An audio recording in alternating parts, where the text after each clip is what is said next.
Hello, it's the Caller. Welcome back to another video. Today, I wanted to make a drawing that I could put in a frame that I acquired. And then that was the whole thought process. So keeping in line with what I've been trying to do recently, I wanted to do a kind of whimsical, but I also wanted to do originally like an archway that you saw into the city, but then I kept seeing like queen outfits or more royalty outfits, and I love the hair accessories. I find they're very cute, beautiful, and I wanted an excuse to draw them, so I decided to do more of a queen with her wizard, mage, and that's kind of where I went from that point.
getting started to the coloring process. I knew I wanted to use my inks, so I wanted to do a lot of washes and kind of build up the color slowly. And then overall I wanted to incorporate more environmental lighting, but I definitely chickened out towards the end of it. So it wasn't quite like what I had initially worked up in my thumbnail. However, that might just be like a future project for me to try to do that. But I water them down usually just so I can get like a thin base, and then I'm never going too dark too quickly, because you can't really undo once you put them down, unlike watercolors where I feel like you get a little bit of play depending on like if they have staining power. So I started off with an indigo because I knew it was going to be closer to black when I was finished with it, but I really wanted those blue shades in there, and like I played more along with like cool tones, and I wanted their outfits to still kind of harmonize with one another. So for the queen's outfit, I wanted like more of a turquoise color, and then that way it could play off of the green in the mage's outfit. And then I still wanted their accessories to kind of match one another, so I ended up doing just a simple gold accent to them, and then that way it would tie everything together, and then just overall keep the color palette to a very like cool shade.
Now when I was doing the hair, I did a similar thing like I did with the dress.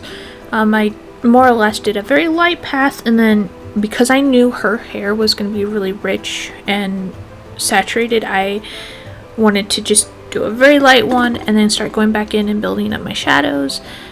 And then I wanted almost like the opposite for the mage, and I went very pale, but I used some of the mixture that I made for the queen's hair and had that almost be like the shadows for the mage, and I felt like that was a great way to like tie them all together and just overall keep those colors unified. And then it almost gave it like a strawberry blonde look, and I didn't think about that. I thought that was really cool.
I don't know if I mentioned it in a different video, or at least I can't remember, but I usually swatch out a lot of the colors that I have, so that way I can almost use those as like testers in the future. And then it also lets me know kind of how I've mixed it up and whether I got the color that I was looking for, especially with the flag, because I wanted it to be almost like this brownish with blue undertones, but then I wanted it to be textured, so it was just playing around with the different like colors, make sure they layered on pretty nicely.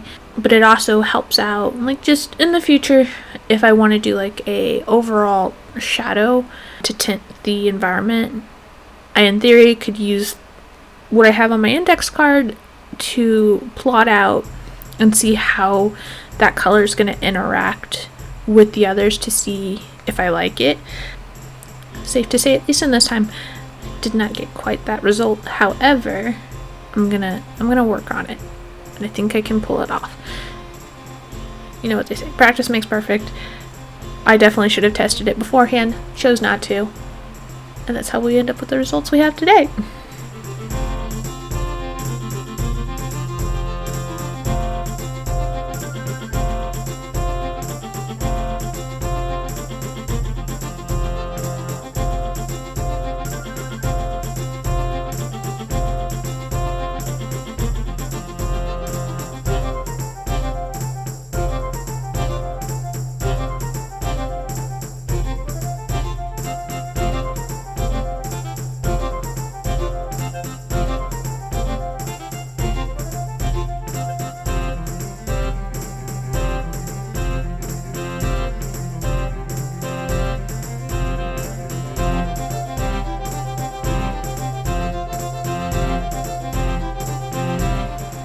So I know I should get a bigger brush, and I definitely have a couple.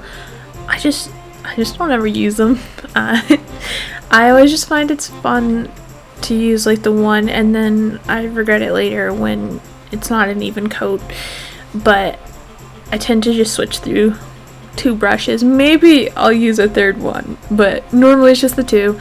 And I want to do more washes, but I definitely should probably not try to use just the one.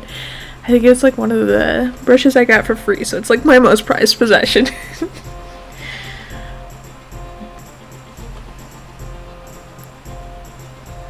Overall, for the background, I went very light with it initially. I knew I wanted it to be darker, but I didn't want to go too dark too soon, and I really wanted to make sure that I could add in the lighting where I needed it to be. I definitely could have still pushed it a little bit further than I did. However, I was able to get like a really nice bluish gray for it, so that way it wasn't just like a solid black. Like, I kind of would say I wish I added a little bit of a purple to it just to give it some more variety. But considering at this point in the project I was kind of over it, I don't think it was too bad. And I really wanted to try to emphasize the stone texture, so at points I would go in and just dab in different color hues, and then sometimes use my finger to kind of push it around to give it less brushstroke, more organic texture. And I think that helps out. Gives it some visual interest to the piece.